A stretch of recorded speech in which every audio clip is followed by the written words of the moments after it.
ሰው ለነገ ይማራል፣ ሰው ለነገ ይሰራል፣ ለነገ ይበላል፣ ለነገ ዛሬን ደህና አድርጎ ይኖራል። ግን ስለ ነገው አያውቅም፣ ስለ ነገው አያውቅም። ሰው በዘመኑ እንደ ሳር ነው አለ።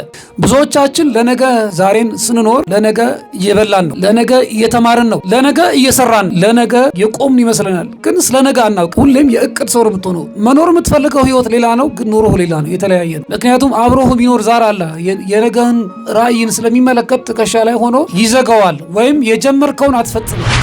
ተምረን ስራ ይዘናል ወይም ተምረን ዶክመንቱን ይዘናል፣ ግን ፍሬ የለንም፣ ደስተኞች አይደለን። ምክንያቱም እውቀታችን በራሱ ምን ሆነ? ጠላት ሆነብን። ምክንያቱም እውቀቱ በራሱ እኮ እግዚአብሔር የለም ነው የሚለው።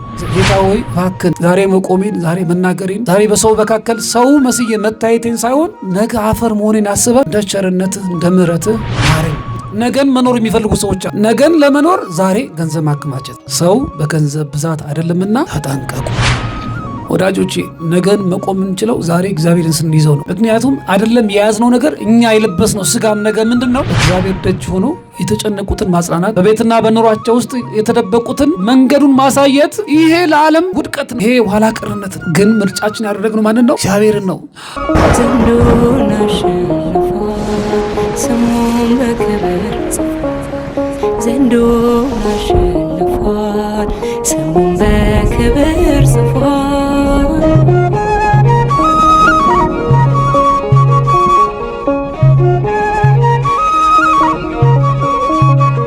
ወወልድ ወመንፈስ ቅዱስ አሐዱ አምላክ በስመ አብ ወወልድ ወመንፈስ ቅዱስ አሐዱ አምላክ በስመ አብ ወወልድ ወመንፈስ ቅዱስ አሐዱ አምላክ አሜን። አባቶች፣ ካህናት፣ ወንድሞች ዲያቆናት፣ በዚህ የተሰበሰባችሁ ማህበረ ምእመናን፣ እናቶች፣ አባቶች፣ እህት ወንድሞች፣ እንዲሁም ሕፃናት በወደደን ባፈቀረን በጌታችን በአምላካችን በመድኃኒታችን በኢየሱስ ክርስቶስ ፍጹም ሰላምታ ሰላም እላችኋለሁ። እንደምን አደራችሁ? ኧረ እንደምን አደራችሁ? እንደምን ቆያችሁ? አሜን። እግዚአብሔር ይመስገን ብለን እንድናመሰግነው የፈቀደልን የረዳን የአባቶቻችን አምላክ የእኛም አምላክ ነው። እግዚአብሔር ስም የተመሰገነ ይሁን። በያላችሁበት አረፍ በሉና የእግዚአብሔርን ቃል ጥቂት ተማምረን ወደ ፈውሱ አገልግሎት እናልፋለን ማለት ነው። እግዚአብሔር አምላካችን ከሁላችን ጋር ይሁን። አረፍ በሉ። ያው በመረጋጋት ነው የእግዚአብሔርን ቃል መማማር ያለብን። የመጣ ነው ሁላችንም እንግዲህ ጥያቄ ይዘን ነው፣ ፈውስ ፈልገን ነው፣ ድህነት ፈልገን ነው፣ መልስ ፈልገን ነው። ለሁሉ ነገር ስርዓትና ጊዜ ስላለው እንደመጣን ገድሉን፣ ድርሳኑን፣ ታምሩን ሰምተን ጸበሉን ተጸብለን መጥተን አረፍ ብለን ቃሉን ሰምተን የእግዚአብሔር ቃል ሕይወት ስለሆነ የእግዚአብሔር ቃል ብርሃን ስለሆነ መንገድም ስለሆነ ብዙዎቻችን መንገዱ ጠፍቶብናል እና መንገዱን ለማግኘት ተረጋግተን ቁጭ ብለን ቃሉን ሰምተን ቀጥሎ ደግሞ የጠላትን ኃይል ደግሞ እንደዚሁ እየመጣችሁ እየቀረባችሁ እየተፈተሻችሁ መንፈሱን የሚታሰር ይታሰራል፣ የሚሸኝ ይሸኛል ማለት ነው። ከውስጥ ያሉት ጸበል ውስጥ ያሉት ይወጣሉ፣ እዚህ ያላችሁ ደግሞ ትቀመጣላችሁ። አላቆያችሁም፣ ጥቂት ደቂቃ ለምንማማረው አምላካችን እግዚአብሔር በረዳን መጠን ለዛሬ እንድንማማርበት የመረጥኩት የትምህርታችን ርዕስ በዚህ በመዝሙረ ዳዊት መዝሙር 102 ቁጥር 15 ላይ ያለውን ቃል ነው። ቃሉ እንደዚህ ይላል፣ አቤቱ እኛ አፈር እንደሆንን አስብ፣ አፈር እንደሆንን አስብ። ቃሉን አንድ ላይ በጋራ እንላለን። ከኔ ጋር ናችሁ? አቤቱ በሉ እስቲ። አቤቱ እኛ አፈር እንደሆንን አስብ። ሰውስ በዘመኑ እንደ ሳር ነው። ሰውስ በዘመኑ እንደ ሳር ነው፣ እንደ ዱር አበባ እንዲሁ ያብባል ይላል።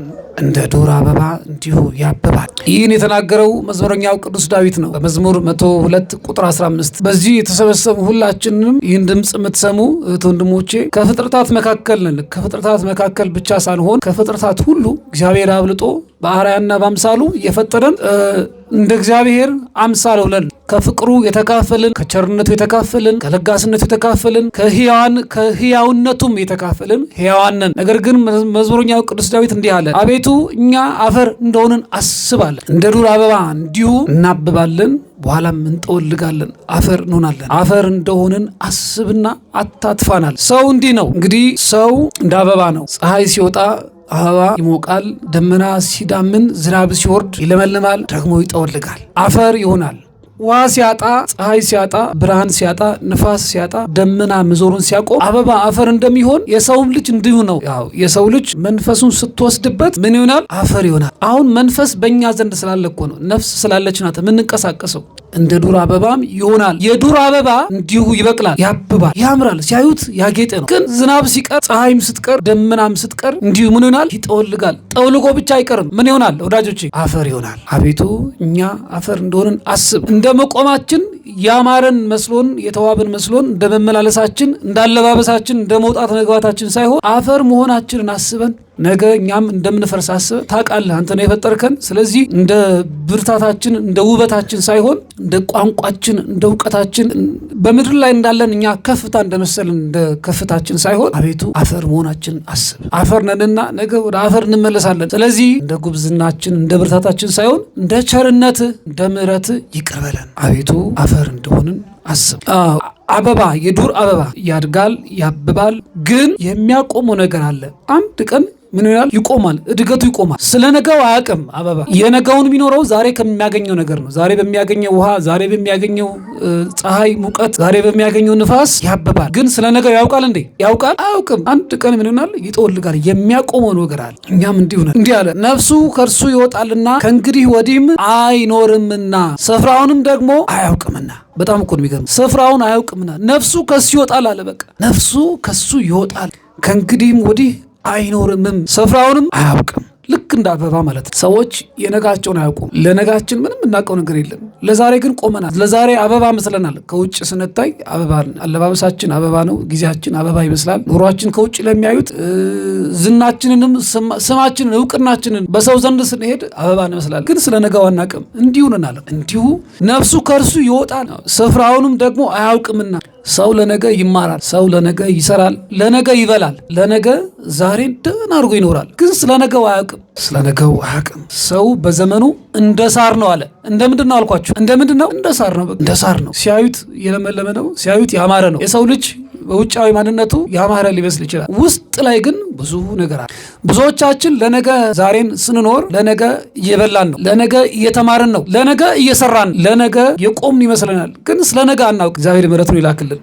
ይህ አኗኗራችን አሁን የተጀመረ አይደለም። ከአዳም ጀምሮ ከአቤልና ቃይል መወለድ ጀምሮ የሰው ልጅ በክፋትና በደግነት መካከል ሲቆም ስለ ነገው አያውቅም። ግን ዛሬ ይኖራል። ስለ ነገያችን ማንም መቅደም አለበት ወዳጆቼ። ማን መቅደም አለበት? ስለ ነጋችን እግዚአብሔር መቅደም አለበት። አዎ ብዙ ሰዎች ስለ ነገ ያስባሉ፣ ስለ ነገ ያቅዳሉ፣ ዛሬ ላይ ብዙ ስራ ይሰራሉ። ነገር ግን ነገን በምቀኞች አይን የመታየታችንን እውቀት ስለሌለን ነገን ብቻችንን የሆንን ይመስልናል። ነጋችንን ከእግዚአብሔር ጋር ዛሬን አልጀምርም። ስለ ነገ ዛሬ ከእግዚአብሔር ጋር ስለማንጀምር ነጋችንን አስበው የሚመቀኙ ሰዎች አሉ። ስለዚህ ዛሬ ላይ በምቀኝነት ያዩናል። ዛሬ ሲመለከቱን እነሱ ብቻቸውን አይደለም ያዩት። አይኖቻቸው ላይ ቡዳው ያይናል፣ ዛሩም ያይናል፣ ክፋቱ ያይናል፣ አብሯቸው ማለት ነው። ስለዚህ ስለ ነጋችን እኛ አናውቅም። ስለ ነጋችን ግን የሚያውቅ ኃይል አለ። ይኸውላችሁ እግዚአብሔር ስለ ፍጻሜያችን ጭምር ሁሉ ነገር ያውቃል። ስለ ራእያችን ግን የሚያውቅ ደግሞ ውስጥ የተቀመጠ ጠላት አለ። ከእናት ከአባት ከቅድሚያት የመጣ የነገውን ራእይን ያውቃል። ያ ትከሻ ላይ የሚቀመጠው እዚህ ትከሻ ላይ ቁጭ ብሎ የምታቅደውን ያውቃል። እቅድን ያውቃል። ስለዚህ ሁሌ ታስባለህ ግን አትጀምረው። ሁሌም የእቅድ ሰው ነው። መኖር የምትፈልገው ህይወት ሌላ ነው፣ ግን ኑሮህ ሌላ ነው፣ የተለያየ ነው። ምክንያቱም አብሮህ ቢኖር ዛር አለ የነገህን ራእይን ስለሚመለከት ትከሻ ላይ ሆኖ ይዘጋዋል። ወይም የጀመርከውን አትፈጽምም። ሁሌም ጀማሪ ነህ።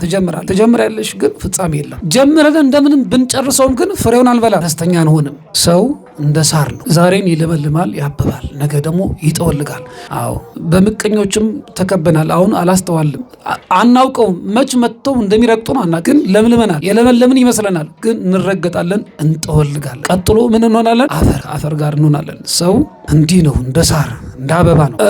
በኑሯችን ውስጥ ማስተዋላችን ተወስዶ ማስተዋል አቅቶን በእውቀታችን በኩል በጊዜያችን፣ በኑሯችን፣ በዘመናችን፣ በህይወት፣ በቤተሰባችን፣ በመንፈሳዊ ህይወታችን ጭምር ምቀኞች ገብተዋል። ስለዚህ በጣም መፍዘዝ ይበዛብናል፣ ፍዝዝ እንላለን።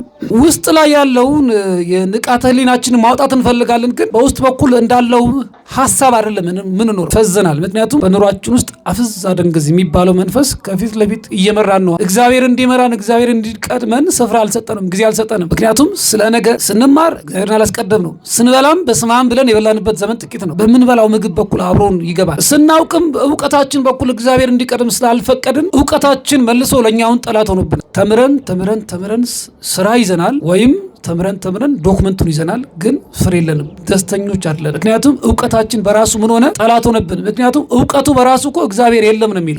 ሳይንስ በራሱ የሳይንስ መሰረቱ ምንድን ነው? ከትልቅ ፍንዳታ ነው የተፈጠርከው ነው የሚል። እግዚአብሔርን አያውቀውም፣ የለም። የሳይንስን እውቀት ወይም ጥበብ በቲዮሪ ደረጃ ጽንሰ ሀሳብና ቲዮሪ ነው እያሉ በደንብ አድርገው ያስተምሩናል። ያልተጨበጠው ነገር የማይዳሰሰው ነገር ደህና አድርገው ቃላቶች ያበጃጁለትና ቲዮሪ ነው። ስለዚህ ጽንሰ ሀሳብ ማወቅ ማመን አለብህ። አንተ ግን ከውስጥ በኩል በሚመጣው የእምነት ኃይል ማትዳሰሰውን ማትጨበጠውን መንፈሳዊውን እውቀትን ግን አይ በፍጹም ይሄ ፕሩፍ የለውም ማረጋገጫ የለውም ይላል። እግዚአብሔር ምሕረቱን ይላክልን። ነገን ጊዜ ሰጥተን የነገውን አቅደን ስለ ነገው ተንብየን ብቻችንን በጀመራቸው ጉዞዎቻችን በኩል እግዚአብሔር ስላልቀደመ ብዙ ትንቢቶቻችን ፈርሰዋል። ነገን እንዲኖራለሁ እንዲያደርጋለሁ ይህን ሆናለሁ ብለን የተነበይናቸው ትንቢቶቻችን ላይ እግዚአብሔር እንዲቀድም አልፈቀድንም። ስለዚህ በጣም ብዙ የፈረሱ ነገዎች ነበሩን። ዛሬ ላይ ደግሞ ቆመናል። አሁንም ለነገ እየኖርን ነው። ግን እንዲህ ሆነናል። እንደ ሳር እንደ አበባ አፈር መሆናችንን እግዚአብሔር እንዲያስብና ጌታ ሆይ እባክህን ዛሬ መቆሜን ዛሬ መናገሬን ዛሬ በሰው መካከል ሰው መስዬ መታየቴን ሳይሆን ነገ አፈር መሆኔን አስበህ እንደ ቸርነትህ እንደ ምሕረትህ ማረኝ ብለን አላለም። አቤቱ አፈር ነንና አስበን። እግዚአብሔር ምሕረቱን ይላክልን። የነጋውን የሚያውቅ እግዚአብሔር ነው ወዳጆች፣ የነጋችንን የሚያውቅ እግዚአብሔር ነው። ስለዚህ የነጋችንን የሚያውቀውን እግዚአብሔርን ካስቀደምን መንገዱ አይጠፋብንም። የቀደሙ አባቶቻችን ስለ ነገ ጸልየዋል፣ ስለ ነገ አልቅሰዋል። የቀደሙ አባቶቻችን 100 ዓመት ተዘግዝቀው ጸልየዋል። ከባህር ውስጥ ገብተው አቡነ እስትንፋሰ ክርስቶስ 9 ዓመት ተዘግዝቀው ኢትዮጵያን ማርልን ብለዋል። ስለ ነገዋ ኢትዮጵያ እኮ ነው። ከራሳቸው አልፎ ስለ ነገ፣ ስለ ሕዝብ፣ ስለ ሀገር ጸልየዋል። አሁን እኛ ስለ ነጋችን እግዚአብሔር እንዲያውቅልን መንገዱን እንዲያሳየን ጊዜ የለንም። ብዙ ሺህ ዓመታት የምንኖር እኮ ነው ይመስለው። አናኖራችን ስናየው ገና ከፊት ለፊት ብዙ ዓመት ያለ ይመስላል። ሳር እንዴት ነው አበባ ስታዩት ውበቱ ማማሩን ስታዩት መቼስ እንደዛ አብቦ አምሮ የሚዘልቅ አይመስልም። አፈር ነውና ካፈር ይሆናል። ግን ውበቱን ሲያዩት የሚጠፋ አይመስልም የአበባ። ምክንያቱም ዛሬ ያየነው አበባ ነገ በሌላ ተተክቶ እናየዋለን። ቀርቶ አይቀርማ ይተካካል። የሰውም ልጅ እንደዚህ ነው። ግን አፈር ነን። ነገ አፈር መሆናችንን ዛሬ አስበን ማንም የቆመ ቢመስለው እንዳይወድቅ እየተጠነቀቀ ሊኖር ይገባል። ስለዚህ ወደ እግዚአብሔር መለስ ብለን አቤቱ አፈር ነንና አስብ፣ በምህረት ጎብኘን ልንለው ይገባል። ይህም ብቻ አይደለም፣ ልንጠነቀቅም ይገባል። ጥንቃቄ ያስፈልገናል። በዚህ በሉቃስ ወንጌል ምዕራፍ 12 ቁጥር 15 ላይ እንደዚህ ይላል፣ የሰው ሕይወት በገንዘብ ብዛት አይደለምና ተጠንቀቁ ይላል። ምን አድርጉ? የሰው ሕይወት በገንዘብ ብዛት አይደለምና ምን አድርጉ? ተጠንቀቁ። ይሄ ለሁላችንም እኮ በገንዘብ ብዛት አይደለም። ሰው በገንዘብ ብዛት ይመካል። ብዙ ገንዘብ ካለን ነገን በገንዘቡ ብዛት ልክ ጤና የምናገኝ ይመስላል። ገንዘብ በማከማቸት ነገን መኖር የሚፈልጉ ሰዎች አሉ። ነገን ለመኖር ዛሬ ገንዘብ ማከማቸት። ሰው በገንዘብ ብዛት አይደለምና ተጠንቀቁ። ነጋችንን ዛሬ በገንዘብ ለመኖር የምንታገል ከሆነ ነገን መኖር አንችልም ወዳጆቼ። ነጋችን የሚያውቅ እግዚአብሔር ነው። ነገን የሚያውቅልን እግዚአብሔር ባስቀደምነው ጊዜ እግዚአብሔር ነጋችንን በከፍታ ነጋችንን በሞገስ ነጋችንን ሰላም እርሱ ጋር ሆነን በቅፉ እንድንኖር ያገዘናል። ነገን በገንዘብ ብዛት መኖር የጀመሩ ዛሬ ያማሩ የተዋቡ እንደ አበባ ይመስላል። ነገ ግን መጠውለጋችን አይቀርም። ሰው በገንዘብ ብዛት ይመካል። የሚመካ ቢኖር በማን ይመካ? እግዚአብሔር። በጣም ይገርማችኋል። ሰው በገንዘብ ይመካል ወይም በገንዘብ ብዛት ዛሬን ይኖራል። ግን አንዲት መንፈስ ታሸንፈዋለች። አንዲት መንፈስ፣ ለዛውም የወደቀ እኮ የተጣለ እኮ። የተጣለው መንፈስ ገንዘቡ እስኪያልቅ ድረስ ባዶ ያደርገዋል። በበረከቱ ይዘዋል። በጤናው በኩል እንቅፋት ይሆንበታል። መንፈስ እኮ ነው፣ አጋንንት እኮ ነው። አዎ፣ በገንዘብ ብዛት ጊዜያችንን ስላጠፋን፣ በገንዘብ ተመክተን ዛሬን መኖር ስለጀመርን ወይም ብዙ ገንዘብ ለማከማቸት ብዙ ዘመናችንን እዚህ አሁን በርዕዮተ ዓለም በወለደው የትምህርት አውድ ውስጥ ባዮሎጂው፣ ኬሚስትሪው፣ ፊዚክሱን፣ ሳይኮሎጂውን ምኑን ስናገሰብስ ኖረንና አሁን አንዲት መንፈስ ገብታ ቤተሰባችንን ይቆጣጠራል፣ ልጆቻችንን ይይዛል። አንድ መንፈስ እኮ ነው፣ የወደቀ መንፈስ። እኛ ግን የማን ልጆች ነን? ልጅነታችንን ይጥለዋል። ተመልከቱ። አሁን በጣም የከበደን ምንድን ነው? መንፈስን መቋቋም። መንገዱ ጠፍቶብናል። ምክንያቱም ትላንትን ስንጀምር ለነገ ስናቅድ እግዚአብሔርን አላስቀደም ነው። እግዚአብሔርን ያስቀደመማ እኮ እንዲህ አይደለም። እግዚአብሔርን ያስቀደምናቸው ዘመኖቻችን ስንመለከት ጥቂት ናቸው። ስለዚህ ዛሬን ከብዶናል። መንገዱ ጠፍቶብናል። ጸጋና ሞገስ ርቆናል። በጊዜያችን በኩል እንጨነቃለን። ሀሳባችንም የራሳችን ሀሳብ መልሶ እኛን ያስጨንቀናል። በጤናችን በኩል፣ በቤተሰብ በኩል፣ በኑሯችን ውስጥ ጭንቀት። ፀሐይ ስትወጣ ለመስራት ነው፣ ለመውጣት፣ ለመግባት፣ ለመንቀሳቀስ ነው። ግን ፀሐይ መውጣቱ በራሱ ያስጨንቀናል። ማታ ለማረፍ ነው ፀሐይ የምትገባው። ግን መኝታው ሰላም የለም፣ የምንበላውም አይስማማንም። የሰው ህይወት በገንዘብ ብዛት አይደለምና ተጠንቀቁ። ገንዘብ አስፈላጊ ነው። ገንዘብ ለሰው ልጆች አሁን እዚች ዓለም ላይ እስካለን ድረስ አስፈላጊ ነገር ነው። ግን ገንዘብን ስንይዝ ማንን አስቀድመን ነው? ማንን አስቀድመን? እግዚአብሔር ከቀደመ እኮ በቃ ምንም ችግር የለውም። እግዚአብሔር የቀደመበት ገንዘብ መልካም ነው የሚሆነው። እስቲ ከፍለ ነው እንየው። እንደ እግዚአብሔር ቅድስና ብንይዘው ገንዘብን እንደ እግዚአብሔር ቅድስና ስንይዘው ለድሆች እንሰጣለን፣ ተራቡትን እንመግባለን፣ ለቅድስና ዓላማ ይውላል። የተጠማ ይሰጣል፣ የተጠማ እናጠጣበታለን፣ ለቤተ ክርስቲያን እንሰጣለን። ገንዘብ የወደቁትን ለማንሳት ይሆናል፣ የተሰበሩትን እንጠግንበታለን። ተመልከቱ፣ የወደቁትን እናቋቁማቸዋለን። በምን ስንይዘው? እንደ ቅድስና ስንይዘው፣ እግዚአብሔር ሲቀድምበት። ከቅድስና ውጭ ገንዘብን ስንይዘው ለምን ይሆናል?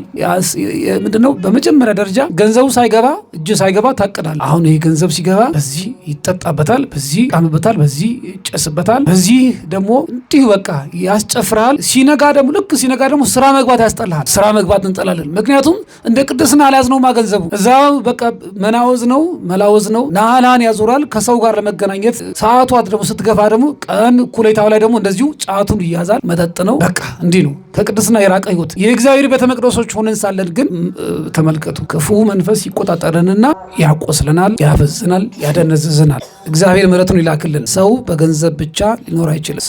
ሰው ልጅ በገንዘብ ብዛት የነገን መኖር አይችልም። አሁን ጥሩ የኢኮኖሚ ትምህርት ልንገራችሁ። እንግዲህ ኢኮኖሚው እንደምናውቀው በዚህ በሳይንሱ ዓለም ያለው ኢኮኖሚክስ ትምህርት ቁጥሩ ብዙ ነው። ምንድነው? ሎጂኩም ብዙ ነው። ፎርሙላውን ብዙ ነው። በጣም ይገርማቸዋል። በማይጠቅም ፎርሙላ ውስጥ አልፈን ዛሬን ደክሞን ፍዝዝ ድንዝዝ ያለ ልኖር እንችላለን። ግን እግዚአብሔር አምላክ ከኛ ጋር ነው ያለው። በቃሉ በኩል እንዲህ ይለናል። በዚህ በዮሐንስ ወንጌል ምዕራፍ 6 ላይ ጌታችን አምላካችን መድኃኒታችን ኢየሱስ ክርስቶስ ከ12,000 ሕዝብ በላይ መገበ። እግዚአብሔር በቀደመው ዘመን የተናገረውን ነው ዛሬ እኔ ከፊታችሁ ቆም ከፊታችሁ መናገር ማስተማር የበቃሁኝ ሳይሆን እግዚአብሔር በዚያን ዘመን የተናገረው ዳግም እንድናስታውስ የእግዚአብሔርን ቃል ለምነግራችሁ እግዚአብሔር አምላካችን ማስተዋልን ያድለን። በዚያን ዘመን ስንት ሰው መገበ? ስንት ሰው? 5,000 እንኳ አባወራ ናቸው። ሴቶች አሉ፣ ህጻናት አሉ። 12,000 መገበና እንደዚህ አለ፣ አንዲት ቁራሽ እንኳን እንዳትወድቃል። አሁን ይሄ የኢኮኖሚ ትምህርት ነው። አንዲት ቁራሽ እንኳን እንዳትወድቃል። ቢተርፍም እንኳን ለማን አስተርፏል? ለማን? ለነገ ለተራቡት። ነገም ደግሞ ረሃብ አለ፣ ነገም መራብ አለ። ወይም ደግሞ ላልተመገቡት አስቀምጧል። እኛስ ምን እንመስላለን? እግዚአብሔር ማስተዋሉን ያድለን። እኛን ጌታችን በምሳሌ እንዲህ ብሎ በዚያን ዘመን ተናገረ። እንዲህ አላቸው፣ እርሻው የበጀለትና ሀገር የተመቸው አንድ ባለጸጋ ሰው ነበር። እህሌን የማኖርበት የለኝምና ምን ላድርግ ብሎ አሰበ። እርሱም እንዲህ አለ፣ እንዲህ አደርጋለሁ አለ፣ የቀደመውን ጎተራዬን አፈርሳለሁ። የቀደመውን ጎተራዬ ምን አደርጋለሁ? አፈርሳለሁ። አያችሁ፣ በጎተራው እህል አለ፣ እህል ሊመጣ ነው። አሁን የቀደመው አለ፣ አዲሱን ሲያስገባ ምን አለ? የቀደመው ምን አደርጋለሁ? አፈርሳለሁ አለ። ተመልከቱ፣ በገንዘብ ብዛት ወይም ነገን ዛሬ ባለን በስጋዊ ድካም ውስጥ በስጋዊ ማንነት ውስጥ ነገን ለመገንባት ስንቆም ማፍረስ ይሄ ባህሪያችን። ባለን ላይ መጨመር። የቀደመውን ለድሆች መስጠት እኮ አይደለም። አውጥቼ ለድሆች ልስጣላለም፣ ለተራቡት ልስጣላለም። ባለን ላይ መጨመር፣ ፍጻሜ የሌለው ሩጫ፣ በቃኝ የሌለው ሩጫ። የቀደመውን ጎተራዬን አፈርሳለሁ፣ ከእርሱም የሚበልጥ ሌላ ጎተራ እሰራለሁ። ሌላ ጎተራ እሰራለሁ። አሁን የማያልቅ ጎተራ እኮ ነው የኛ ጎተራ፣ የማይሞላ ጎተራ። እንደክማለን፣ እንሮጣለን፣ ግን አፈር እንደሆንን ረስተነዋል። እስትንፋሳችንን እግዚአብሔር ቢያነሳው አፈር ነን እኮ፣ ከአፈር እንወድቃለን። እንዲህ እኮ ነው ያለው መዝሙረኛው ቅዱስ ዳዊት፣ አቤቱ እኛ አፈር እንደሆንን አስብ። ሰውስ በዘመኑ እንደ ሳር ነው፣ እንደ ዱር አበባ እንዲሁ ያብባል። እንደ ዱር አበባ እንዲሁ ያብባል። እስትንፋሱን ብትወስድበት እንዲሁ አፈር ይሆናል። ስለዚህ ስለ ነገ ቅድስና፣ ስለ ነገው የዘላለም ሕይወት ዛሬን ስንኖር ያለንን ማፍረስ አይደለም ያለብን። ያለንን ማፍረስ ሳይሆን ያለንን ለድሆች ማካፈል፣ ያለንን ማካፈል። የተሰጠን እኛ እንድንኖርበት ብቻ አይደለም። ጊዜም ከሆነ ያለን እንስጥ ለሌሎች። ሀሳብም ከሆነ ያለን፣ አእምሮም ከሆነ ያለን ምንድነው ሁሉም ሰው አእምሮ አለው። ግን አሁን ብዙዎቻችን እድላችን ስለተወሰደብን ነው ይህን ምላችሁ። ማሰብ የምንችልባቸው አእምሮቻችን ተወስዶብናል። በምቀኞች ስለተወሰደብን እንደነገርኳቸው ነው። በምናስብበት ወቅት ብቻችን አይደለም የምናስበው። ተስፋ የሚያስቆርጠው ክፉ ኃይል በውስጥ በኩል አብሮን ያስባል። ተስፋችን እግዚአብሔር እንደሆነ ሳይሆን ዛሬን ነገን ለመኖር ዛሬ በደከምንበት በስጋዊ ድካሞቻችን በኩል እንድንገነባው ዛሬ ላይ አብሮን ስለሚያስብ ነገን ስናስበው ተስፋ ያስቆርጠናል። ምክንያቱም ዛሬ ያለንን ስናይ የባከነ ነው ያለን፣ የደከምንበት ነው ያለን። ድካማችን ግን ካለ ፍሬን ያስቀረን። ከእርሱ የሚበልጥ ሌላ ጎተራም እሰራለሁ፣ እህልንና በረከቴንም በዚያ እሰበስባለሁ። ሰውነቴም እንዲህ እላታለሁ። ምኔን? ሰውነቴን እንዲህ እላታለሁ፣ ሰውነቴ ሆይ የሰበሰብሽውስ ለብዙ ዓመታት የሚበቃሽ የደለበ ብዙ ሀብት አለሽ። እንግዲህ ወዲህ እረፊ፣ ብይ፣ ጠጭም ደስ ይበልሻል። ተመልከቱ። አሁን ይህ ሰው ሰበሰበ። ስለ ነገው በምን ለመኖር ዛሬን ጀመረ? በሰበሰበው እህል። ተመልከቱ። ስለ ነገ ዛሬን በስጋዊ ድካማችን ውስጥ በሰበሰብናቸው ነገሮች ከሆነ ለመኖር የተዘጋጀ ነው። እግዚአብሔር እንዲህ ይላል፣ አንተ ሰነፍ ይላል። ከኔ ጋር ናቸው? እንዲህ አለው እኮ ሰውየው። እግዚአብሔርም እንዲህ አለ፣ አንተ ሰነፍ፣ በዚች ሌሊት ነፍስን ከስጋ ለይተው ይወስዷታል። ሰውየው ሰውነቱን ምን አለ? ሰውነቴ ሆይ ደስ ይበልሻል፣ ለብዙ ዓመታት የሚበቃ የደለበ ብዙ ሀብት አለሽ። እንግዲህ ወዲህ አይ ብዙዎቻችን ምኞት ነው የምንበላው የምንጠጣው ከጎተራ ሙሉ የሆነ ሰማይ ጠቆስ ፎቅ፣ ብዙ መኪኖች፣ ብዙ ሀብት ንብረት በዚህ ምድር ላይ ቢኖረን ደስተኞች ነን። ምክንያቱም ነገን ለመኖር ዛሬ በዚህ መቆም እንችል ይመስለናል።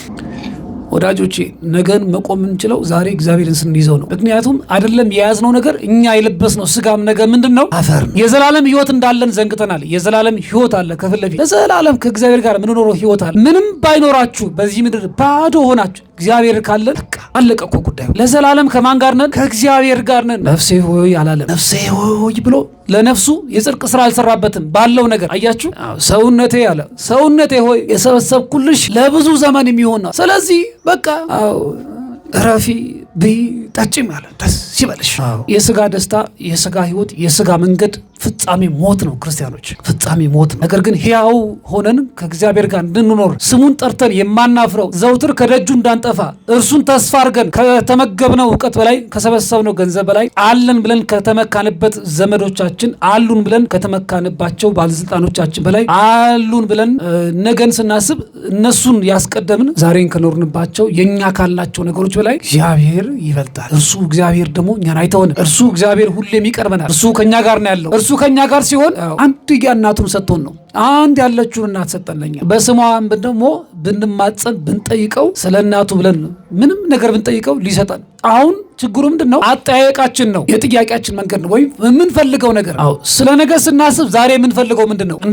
እንደዚህ ባለጸጋ ነው ነገን መኖር የምንፈልገው? እንደዚህ ባለጸጋ ነው ወይ ጥያቄ? ወይስ እንደ እግዚአብሔር ሐሳብ? አያችሁ፣ እግዚአብሔርን አጥብቀን ከያዝ ነው የነገውን እናውቃለን። የነገው መንገድ አይጠፋብንም። የነገው መንገድ አይሰወርብንም። መንገዱን እርሱ እግዚአብሔር ይመራናል። አሁን መንገዱ ጠፍቶብናል እኮ። የጠፋብን ለምንድን ነው?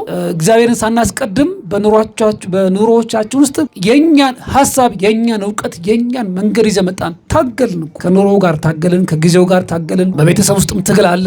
ኑሯችን ውስጥ ትግል ያለ የስጋ ትግል ነው። ድካም ነው ያለው። በድካማችን ማን መቅደም አለበት? ወዳጆቼ ማን መቅደም አለበት? እግዚአብሔርን በምናስቀድመው በአምልኮ ሕይወት ጠዋትና ማታ በመስገድ ቅዱስ ኤልሻዳይ፣ ቅዱስ አዶናይ፣ ቅዱስ ጸባኦት፣ ቅዱስ ኢየሱስ፣ ቅዱስ ክርስቶስ፣ ቅዱስ አማኑኤል፣ ቅዱስ ኢያኤል፣ ቅዱስ ታዳኤል እያልን እግዚአብሔርን በአምልኮ ሕይወት ብናስቀድመው እግዚአብሔር ይቀድመናል። ስንሰግድ ደግሞ ምን እንላለን መሰላችሁ? አቤቱ አፈርነንና አስበን። በቃ አፈርነን እኮ አሁን ሕያው የሆነችው እስትንፋስ በእኛ ስላለች ነው። እግዚአብሔር ምሕረቱን ይላክልን። እግዚአብሔር አምላካችን በእናታችን በእመቤታችን በቅድስት ድንግል ማርያም ምልጃ በቅዱሳን መላእክቱ ጻድቃን በሰማዕታቱ አባቶቻችን በቀደሙት አባቶቻችን ጸሎት በረከት ረድኤት ቃል ኪዳን ሁላችንም ይማረን። በመንገዳችን ሁሉ እሱ እንዲቀድም የቅዱሳኑ ጸሎት ያግዘን። ዛሬ በቅዱሳኑ ጸሎት ምንቆምበት አኗኗር የለንም። ዝክር መዘከር ሞኝነት ነው። በቤተ እግዚአብሔር ማገልገል ኋላ ቀርነት ነው። በየጸበሉ በየገዳሙ ከተቸገሩት ከተጨነቁት ጋራ መንገድ ከጠፋባቸው ጋራ መንገድ የጠፋብን መስሎባቸው እኮ ነው። እኛ አልጠፋብንም። መንገዱ እግዚአብሔር መሆኑን አውቀናል። መንገዳችን እግዚአብሔር መሆኑን አውቀን ይኸው ከእናንተ ጋር ነው ያለነው። ይሄ ለዓለም ሞኝነት ነው፣ ባዶነት ነው። እግዚአብሔር ደጅ ሆኖ የተጨነቁትን ማጽናናት፣ በቤትና በኑሯቸው ውስጥ የተደበቁትን መንገዱን ማሳየት፣ ይሄ ለዓለም ውድቀት ነው። ይሄ ኋላ ቀርነት ነው። ግን ምርጫችን ያደረግነው ማንን ነው? እግዚአብሔርን ነው። የትም ሳይኮሎጂስት ወይም ቴራፒስት፣ የትም ኬሚስት ወይም ምናምኒስት ውስጥ ብንሄድ እግዚአብሔርን ለማግኘት እንቸገራለን።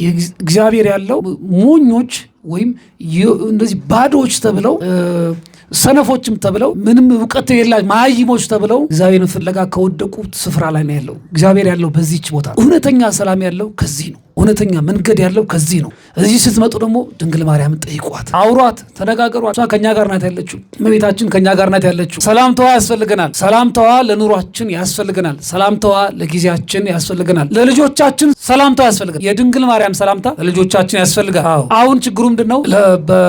በኑሯችን ውስጥ የምንመግበው የእመቤታችንን ሰላምታ ሳይሆን ቁርሱን፣ ምሳውን፣ ራቱን፣ እውቀቱን፣ ምግቡን ገንዘቡን ምናምን ነው በቃ። ይሄ ግን ሰላም ሊሰጠን አይችልም። እውነተኛው ሰላም ያለው ከእግዚአብሔር ቤት ነውና እውነተኛውን ሰላም ይዘን ከእናታችን ከእመቤታችን ቅድስት ድንግል ማርያም አማላጅነት እየተካፈልን በቤቱ እንድንመላለስ አምላካችን እግዚአብሔር ሁላችን ይርዳን። ያስተማረን የመከረን የገሰጸን የአባቶቻችን አምላክ ልዑል እግዚአብሔር ስሙ የተመሰገነ ይሁን። አቤቱ እኛ አፈር እንደሆንን አስብ፣ ሰውስ በዘመኑ እንደ ሳር ነው። ወስብሐት ለእግዚአብሔር ወለወላዲቱ ድንግል ወለመስቀሉ ክቡር። ይቆየን።